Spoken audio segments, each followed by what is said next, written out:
Dr. Maya Chen wiped sweat from her brow as she scrubbed the crystalline floor of the council's grand chamber, her reflection distorted in its polished surface. None of the passing diplomats noticed her, just another human maintenance worker aboard the Galactic Council's flagship. 3 years into her contract, Maya had mastered the art of invisibility while secretly cataloging every alien species she encountered. The xenobiologist in her never slept, even if her career had. The ship suddenly lurched, sending her cleaning supplies scattering across the floor as emergency lights bathed the corridor in crimson. Attention all personnel. Security breach in diplomatic quarter. Lockdown initiated, announced a melodic voice that failed to mask the urgency beneath. Maya pressed herself against the wall as armed guards rushed past, their exoskeletons clicking against the metal floors. Through the chaos, she caught fragments of panicked conversation. The Sylphidian Queen had been abducted during transit to the peace summit that would determine humanity's role in galactic affairs. She retrieved her fallen mop and bucket, using them as her excuse to move through the corridors as others evacuated. No one questioned the custodian. She was part of the background, like the walls themselves. Maya slipped into a service tunnel, moving through the ship's forgotten passages until she reached an environmental monitoring station. Using the access codes she'd memorized months ago, watching over shoulders, while emptying trash receptacles had its benefits, she hacked into the security feed. The Queen's vessel has been traced to the Void Nebula, rasped Ambassador Vexcor, his tentacles writhing in agitation as he addressed the emergency council session. No rescue attempt is possible. The radiation would kill any rescue team before they reached her. Without the Queen, the peace summit cannot proceed, countered the Terran representative, his hologram flickering with interference. The Sylphidians will hold humanity responsible for this security failure. Maya's fingers tightened around her mop handle. Humanity had spent decades trying to prove themselves worthy of full council membership, and now everything hung in the balance because of this crisis. The Void Nebula's radiation levels exceed survivable parameters for all known species, stated the Mechanian delegate, their metallic voice emotionless. A rescue mission would result in 100% casualty rate.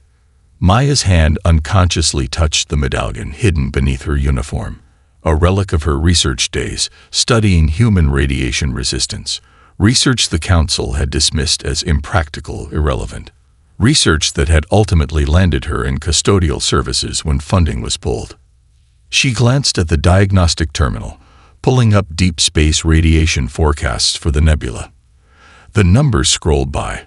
Lethal for most species, yes, but for a human with the right protective measures and treatments. Maya quickly ran the calculations in her head. Survivable. Barely. She thought of her cramped quarters, the endless hours scrubbing floors while her mind wasted away, the condescending nods from beings who never bothered to learn her name. 3 more years of her contract remained. 3 more years of invisibility. Or, Maya straightened her jumpsuit and stepped away from the monitoring station. Decision made. Sometimes being underestimated was the greatest advantage of all. She headed for the emergency council chamber, her pace quickening with each step. The guards at the door barely glanced at her custodial badge as she approached.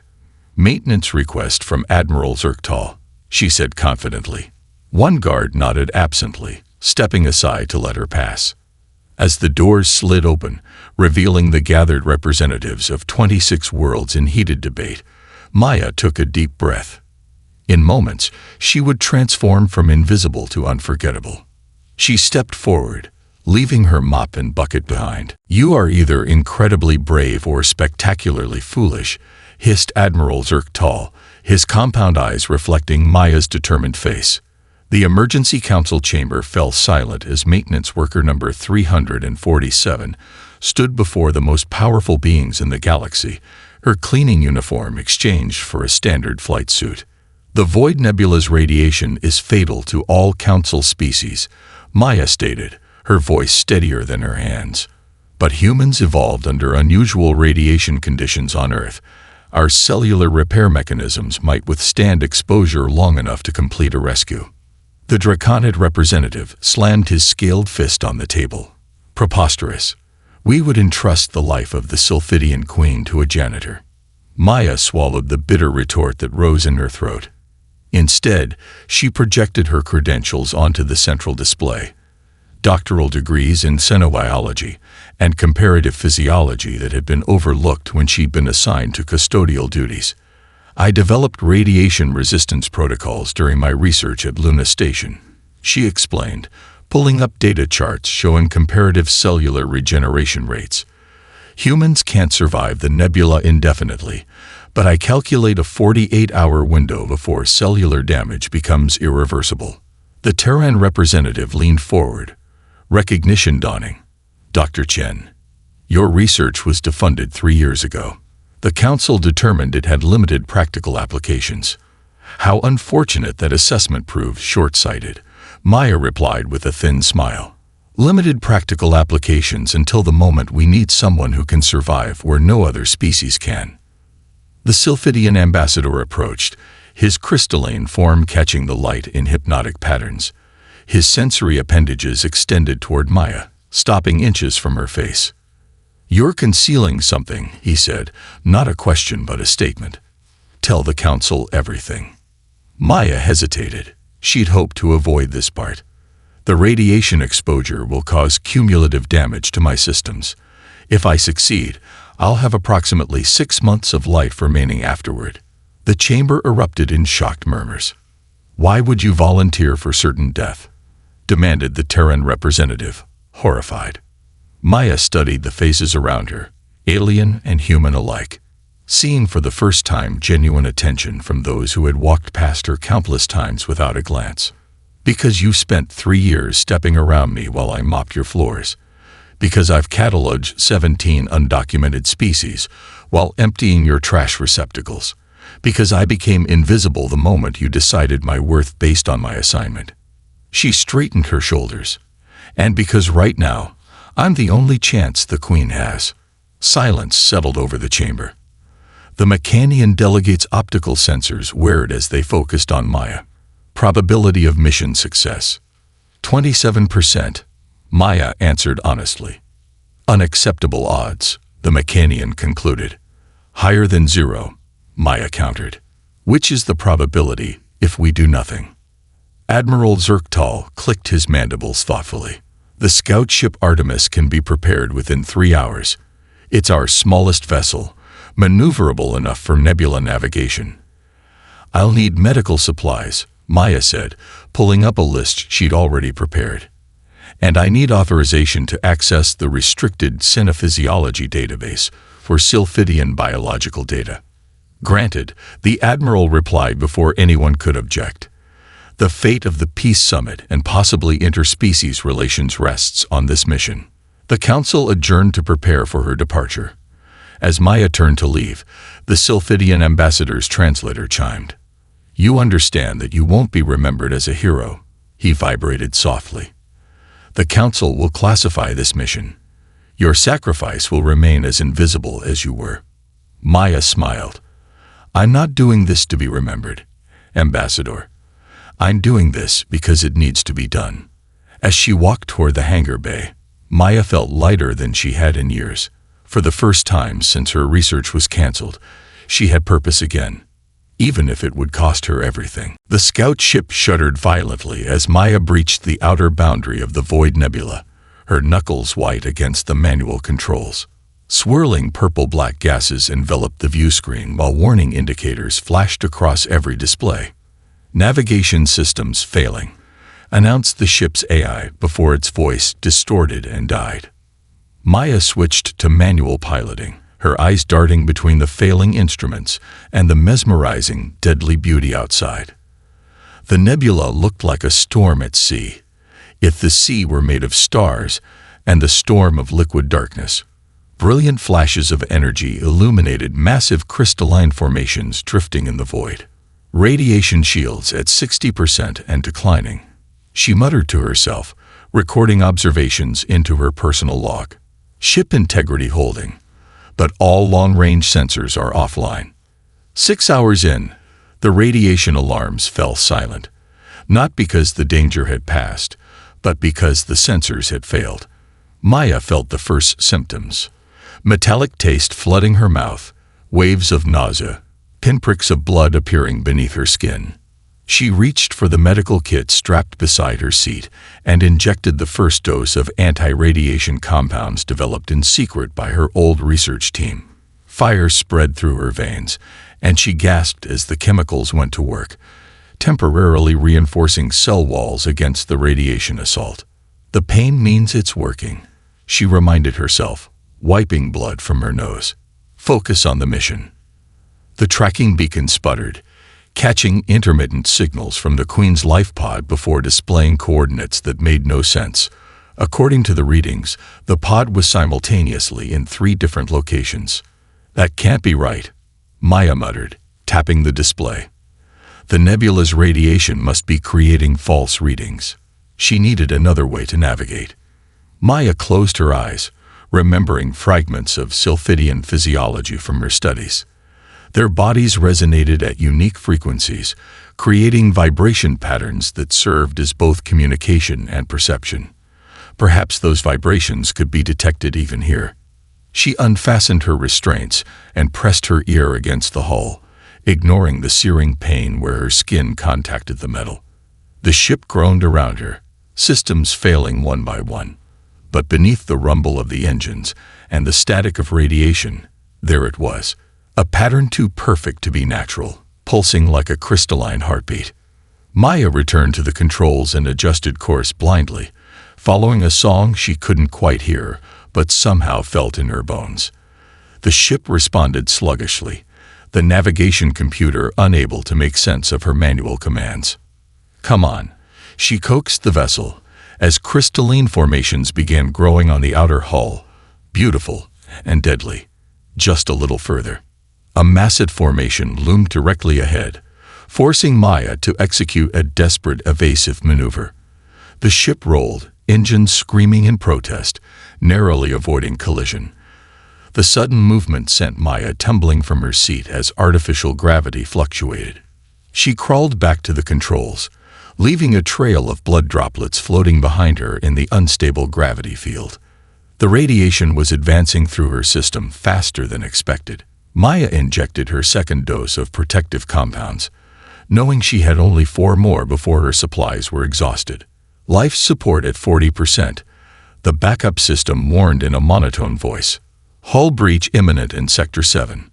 Maya sealed the bridge doors, isolating herself from the compromised sections of the ship. The temperature dropped as life support systems prioritized oxygen over heat. Her breath fogged in the increasingly cold air as she huddled over the controls, following the fading vibrations that meant the Queen still lived. Through the view screen, a glittering structure slowly came into view. The Queen's escape pod, encased in crystalline growths that had formed around it like a protective cocoon. Maya's ship limped toward it, systems failing with each passing moment. "Almost there," she whispered through chattering teeth, as the radiation burns on her hands left bloody smears across the control panel. Almost there. Maya's ship scraped against crystalline formations as she approached what resembled a glittering cocoon in the nebula's heart. The Queen's escape pod barely visible beneath layers of crystal that had formed around it. The docking procedure failed 3 times before Maya overrode safety protocols, forcing a connection that bent metal and shattered crystal. Docking complete, she said into her recorder, voice raspy from the metallic taste of blood in her mouth. Ship systems critical. Proceeding with extraction. She donned her emergency suit, knowing it would provide only minimal protection against the radiation that had already saturated her body. The helmet display flickered with warnings she no longer had time to heed. Maya cycled through the airlock, magnetic boots keeping her anchored as the artificial gravity failed completely. The moment she touched the Queen's vessel, vibrations surged through her body, rattling her teeth and blurring her vision. Fascinating, she murmured, scientific curiosity momentarily overriding her pain. The crystals weren't random formations. They were resonating at frequencies precisely calibrated to shatter Sylphidian exoskeletons. No wonder no rescue had been attempted. Maya unholstered the plasma cutter from her utility belt, its weight unfamiliar in her trembling hands. The tool hummed to life, its blue flame casting eerie shadows across the crystalline surface. She began cutting through the outer layer, wincing as radiation burns formed on her hands despite her protective gloves. The crystal sang discordantly as she cut through, releasing harmonic wails that made her ears bleed inside her helmet. Maya persisted, carving a path to the escape pod's airlock. After 20 minutes of painstaking work, she reached the pod's outer door. "Please be functional," she whispered, pressing her palm against the access panel. To her relief, it illuminated, recognizing a living presence. The airlock cycled open with a hiss of pressurized air. The inner door finally opened to reveal the Sylphidian Queen, a being so magnificent that Maya froze in awe. The Queen's body seemed composed of living light contained within a crystalline exoskeleton, pulsing with colors that shifted between states Maya had no words for. "You are not of the Council Guard," the Queen's translator device pronounced. Her real communication, a series of vibrations Maya felt rather than heard. Maya attempted the formal greeting she'd observed from her invisible vantage points while cleaning council chambers, her radiation-weakened body making the bow awkward and painful. "Dr. Maya Chen, Your Majesty, Cenobiologist, ship's custodian, and your impromptu rescue service." The Queen's form shifted, facets realigning in what Maya recognized as their equivalent of astonishment. A human. Alone. The Queen's translator converted her vibrations into words, but the tone of disbelief needed no translation. Maya laughed despite the blood filling her mouth. "Turns out being expendable has its advantages. No one notices when you volunteer for a suicide mission." The escape pod's internal lights flickered, and Maya's helmet display showed critical power readings. "Your life support is failing. We need to transfer you to my ship. Your vessel is damaged beyond safe operability," the Queen observed, looking past Maya to where their ships were awkwardly joined. "Safe isn't an option anymore," Maya admitted. "But my engines are still functional. Once we're clear of the nebula, we can send a distress signal." The Queen's crystalline appendage reached toward Maya, stopping just short of touching her radiation-blistered face. "You are dying," she stated simply, not a question but a fact. Maya nodded. "The nebula's radiation. I knew the risks. Yet you came regardless." The Queen's vibrations conveyed something beyond her translator's capacity. "Someone had to," Maya replied, fighting a wave of dizziness. "And apparently humans are particularly suited for impossible rescues." The ship lurched suddenly, the docking clamps straining as crystalline growth continued to spread across both vessels. Maya stumbled, her legs finally giving out as radiation sickness advanced. The Queen moved with unexpected swiftness, catching Maya before she hit the floor. "Then let us make your sacrifice meaningful, human. I believe between us, we might yet survive this impossible situation." Maya felt the Queen's resonance patterns shift, harmonizing with her own fading bioelectrical field. "Perhaps," the Queen vibrated, her translator silent, but her meaning somehow clear to Maya. "We have catastrophically misjudged your species. Your ship's engine core is beyond repair," the Queen observed as they assessed their escape options, her translator struggling to keep pace with her rapid vibrations. Maya nodded grimly, wiping blood from her nose with a sleeve already soaked red. "And your escape pod requires a Sylphidian nervous system to interface with its controls." She pried open an access panel on the Queen's vessel, revealing biocircuitry that pulsed like living tissue. "We need to create a hybrid system I can pilot manually." The Queen's form shifted skeptically. "Impossible. Our technology is incompatible with crude mechanical interfaces." Maya grinned through cracked lips. "Humans specialize in impossible." She transferred essential supplies from her dying ship to the Queen's pod, including her remaining anti-radiation compounds. The connection between vessels groaned, crystalline structures growing visibly along the seams. "We have perhaps 30 minutes before the docking seal fails completely," the Queen noted. Maya nodded, injecting her third dose of anti-radiation compounds before turning to the pod's control systems. She cannibalized parts from both vessels, using tools designed for one purpose to serve entirely different functions. These circuits respond to specific resonance patterns, the Queen explained, watching Maya work. Without a Sylphidian pilot, they remain dormant. Maya paused, inspiration striking despite her pain. What if we fool the system? Your technology responds to vibration patterns. My ship's communication array can generate precise frequencies.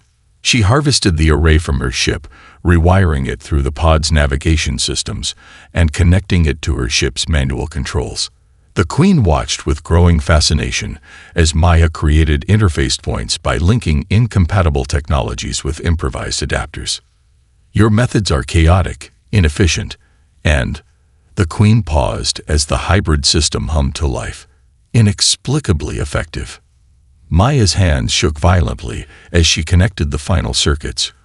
Radiation sickness advancing rapidly through her system. She injected her fourth anti-radiation compound, knowing it wouldn't be enough. Chaotic, inefficient, and effective pretty much sums up humanity, she mumbled as her vision blurred. The crystal growths around their connected ships suddenly shifted, contracting with alarming speed.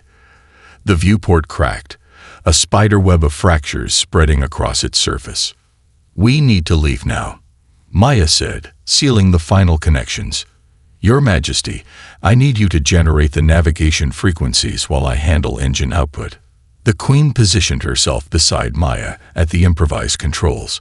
This rescue attempt has a probability of success below acceptable parameters, she observed, her form fluctuating with what Maya interpreted as concern. Most human achievements began with probabilities below acceptable parameters, Maya replied, initiating the engine startup sequence. The hybrid ship lurched free from the crystal cocoon, sending fragments spinning into the void. The viewport crack widened, but held as they turned toward where Maya hoped the nebula's boundary lay. The Queen's translator fell silent for a long moment before asking, why would you sacrifice your remaining life expectancy for a species that has given humans only minimal consideration in galactic affairs? Maya's laugh turned into a wet cough. Because everyone deserves help when they're in danger. Because it was the right thing to do. She paused, wiping blood from her control panel. And because proving everybody wrong about humans is a bonus I couldn't resist. The pod shuddered as it accelerated, the makeshift control systems straining to maintain cohesion. Maya's vision dimmed at the edges, her consciousness fading as radiation poisoning advanced. The Queen's form shifted closer, her crystalline structure emitting patterns that somehow eased Maya's pain. My species can temporarily harmonize with other life forms, she explained. I can sustain you until we reach safety. Maya nodded gratefully, focusing her remaining strength on piloting. Through the viewport, the nebula's swirling gases still surrounded them, beautiful and deadly. The journey back would be every bit as dangerous as the journey in. The Queen's resonance synchronized with Maya's fading biorhythms. Perhaps there is much our species might learn from one another, she vibrated softly. If we survive this impossible return. The hybrid ship lurched sickeningly as they navigated through the nebula, systems failing faster than Maya could reroute them. Her hands left bloody smears across the controls as radiation poisoning advanced through her body. We're losing navigation, she muttered, fighting to stay conscious as alarms blared from multiple systems. The massive crystalline formation loomed ahead, blocking their path through the swirling purple gases. The Queen moved closer, her crystalline form emanating waves of light that pulsed in complex patterns.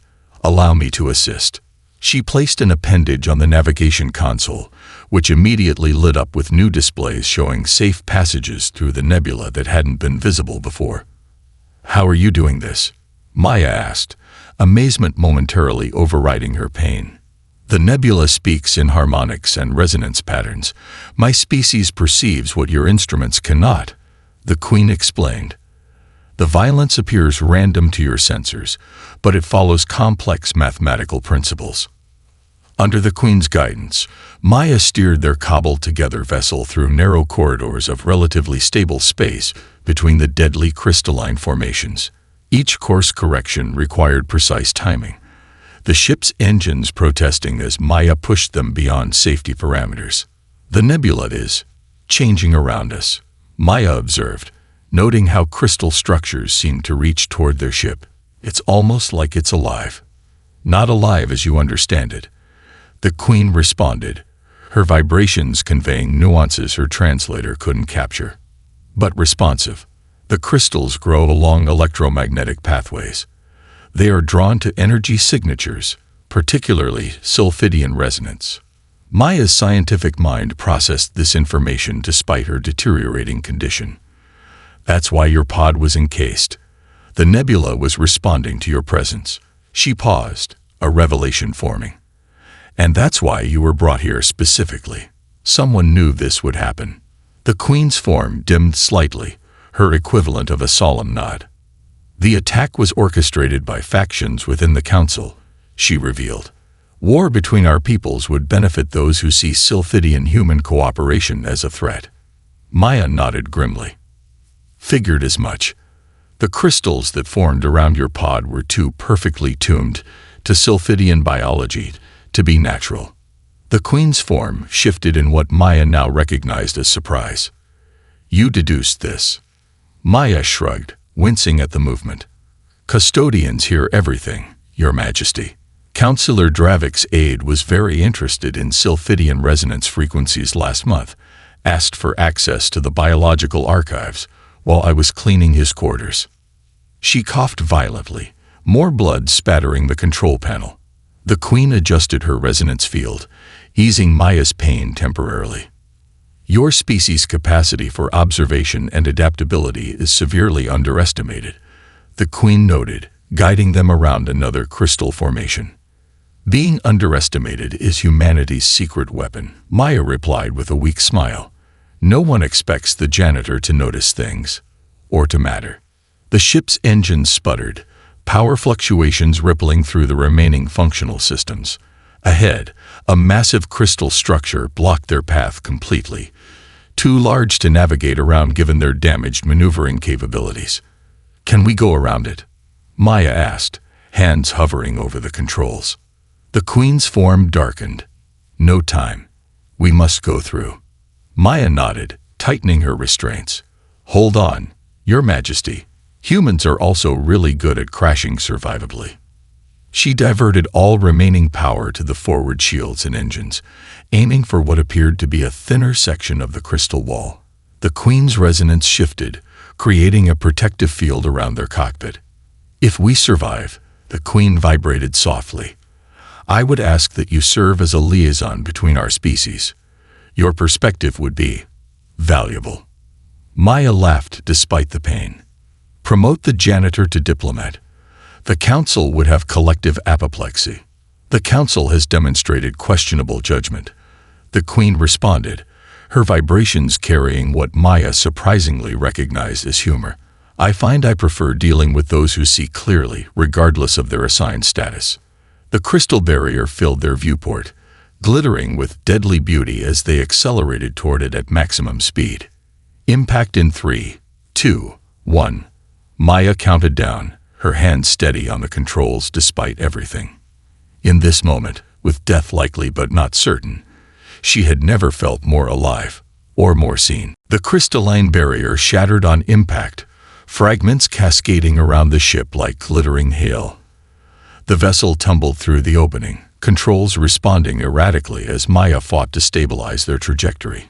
Warning lights flashed across every functional display as the hull groaned under the strain. "Structural integrity at 26%, Maya reported, her voice barely audible over the ship's protesting systems. "But we're through." The Queen's resonance field had protected them from the worst of the impact, her form now dimmed with the exertion. "The nebula's boundary lies ahead," she indicated, her translator struggling to function. "Approximately 18 minutes at current velocity." Maya nodded, injecting her fifth and final dose of anti-radiation compounds. Her hands shook violently, skin mottled with radiation burns and bruises. Every breath brought fresh pain, but her eyes remained focused on the controls. "I'm picking up a signal," she said suddenly, as the communication system briefly flickered to life. "Council frequencies. They must be monitoring the nebula's perimeter." The Queen shifted her form toward the communications array. "Allow me to transmit my royal authentication codes. They will send immediate assistance." As the Queen interfaced with the system, Maya's vision began to darken at the edges. She pushed well beyond the calculated survival window, her body now failing rapidly. The final radiation treatment was barely keeping her conscious. "Stay with me, Dr. Chen." The Queen's vibrations bypassed the translator, somehow directly comprehensible to Maya's fading awareness. "Your rescue mission must be completed properly." Maya smiled weakly. "Already completed, Your Majesty. You'll be safe once we clear the nebula." She coughed, blood spattering the console. "The rest is just details." The nebula's swirling gases began to thin around them, stars becoming visible through the purple haze. The ship's exterior sensors detected a dramatic drop in radiation levels as they approached the boundary. "Council vessels approaching," the Queen announced. "They have acknowledged my codes and are preparing for emergency medical extraction." Maya nodded, relief washing over her as she allowed herself to believe they might actually succeed. The impossible rescue was nearly complete.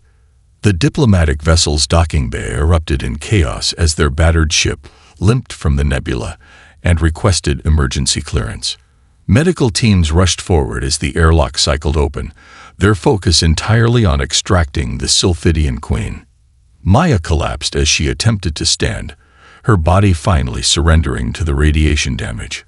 A Mechanian medic scanned her briefly before turning away, clearly assessing her as beyond medical intervention. The Queen, however, stopped her evacuation team with a crystalline gesture that required no translation. "This human will receive immediate medical attention," she commanded, her translator now functioning clearly. "Her life is to be preserved at all costs." The council convened immediately, relief at the Queen's return quickly replaced by the gravity of her accusations. 3 council members stood accused of orchestrating her abduction, a plot to trigger war between humans and Sylphidians. "Where is the human who effected my rescue?" the Queen demanded, interrupting the council's deliberations over the conspiracy. Maya was brought in on a medical stretcher, radiation burns covering her visible skin, medical monitors beeping ominously. The council members fell silent at the sight of her condition. "This human knew the mission would prove fatal," the Queen announced, her translator set to maximum volume. Yet she volunteered without hesitation or recognition. She approached Maya's stretcher, her crystalline form shifting into a configuration no human had ever witnessed, the royal acknowledgement reserved for the greatest of Sylphidian heroes. Dr. Chen's actions have revealed not only conspiracy within our council, but the profound misunderstanding of human capabilities. The accused council members were removed by security forces as evidence of their treachery was presented.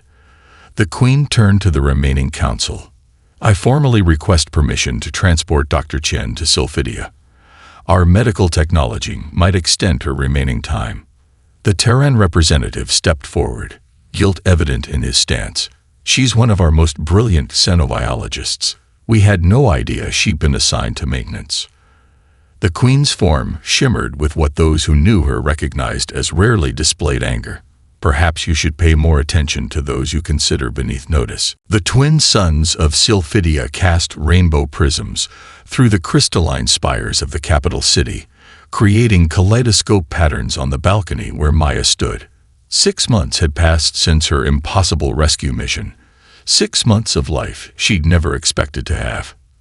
The Sylphidian medical treatments had slowed the radiation damage, giving her precious time she used to forge unprecedented diplomatic ties between humans and Sylphidians. Maya ran a hand through her regrowing hair, still short but no longer falling out in clumps. "Ambassador Chen, the delegation from Earth has arrived." announced her assistant, a young Sylphidian whose crystalline form shimmered with eager energy patterns. Maya nodded, straightening the formal diplomatic attire that still felt strange after years in a custodian's uniform. "Thank you, Lyrics. I'll meet them in the reception chamber." Today, she would finalize details of a historic agreement. Sylphidian medical researchers would help humanity develop revolutionary cancer treatments, while human engineers would share their uniquely adaptable approach to problem-solving. The diplomatic courts had been scandalized when the Queen insisted on bypassing traditional protocols to appoint Maya as humanity's official representative to Sylphidia. "We prefer direct relations with species who demonstrate exceptional qualities," the Queen had explained when challenged, effectively ending all debate. Maya leaned against the crystalline railing, watching flying creatures that resembled luminous jellyfish drifting between the city's towers. Her body ached constantly now, the treatments losing their effectiveness as predicted. The medical team had been honest. They could extend her life, but not save it. The sound of harmonic resonance announced the Queen's arrival moments before she joined Maya on the balcony, her crystalline form catching the light in dazzling patterns. "You should be resting before the negotiation," the Queen noted, her resonance patterns now directly comprehensible to Maya without translation. "I've rested enough for several lifetimes," Maya replied with a smile. "Besides, the view helps me think."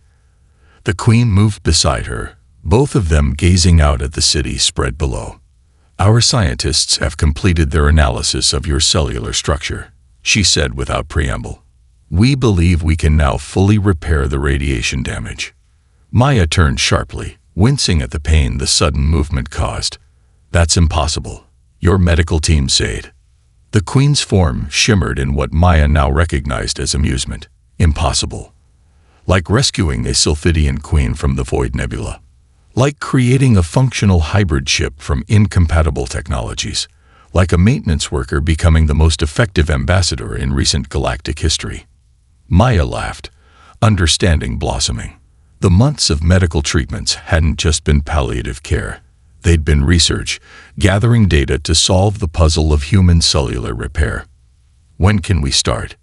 she asked, looking toward the horizon where the nebula that had nearly killed her was just visible as a distant purple smudge against the darkening sky. "Tomorrow. Though I must warn you, the procedure will be painful." Maya smiled, watching the lights of the city begin to illuminate as darkness fell. "Pain is temporary, making the impossible possible. That's worth everything." The Queen's resonance conveyed something beyond her old translator's capacity: respect, admiration, and perhaps something close to friendship. "The Council has requested your presence at their next session," she informed Maya. "Not as humanity's ambassador, but as special advisor on interspecies cooperation." Maya raised an eyebrow. "The same council that couldn't see past my custodian's uniform. The same council that now studies the maintenance staff credentials of every vessel in the fleet," the Queen confirmed, her resonance patterns conveying dry humor. "Your demonstration was effective." Below them, the Earth delegation appeared in the courtyard, gazing up in wonder at the crystalline architecture. "They still don't fully understand what happened, do they?" Maya mused, watching her fellow humans. How the janitor saved the Queen and changed interstellar relations. "They will learn," the Queen responded, "as we all have, that greatness is not determined by assignment or appearance. That courage manifests in unexpected places." Maya straightened, preparing to meet her former colleagues as an equal for the first time. The impossible journey had transformed her from invisible to indispensable, from the person who cleaned up messes to the person who solved them. "After all," the Queen added as they turned to leave the balcony, "humanity's greatest strength appears to be making others reconsider what is possible."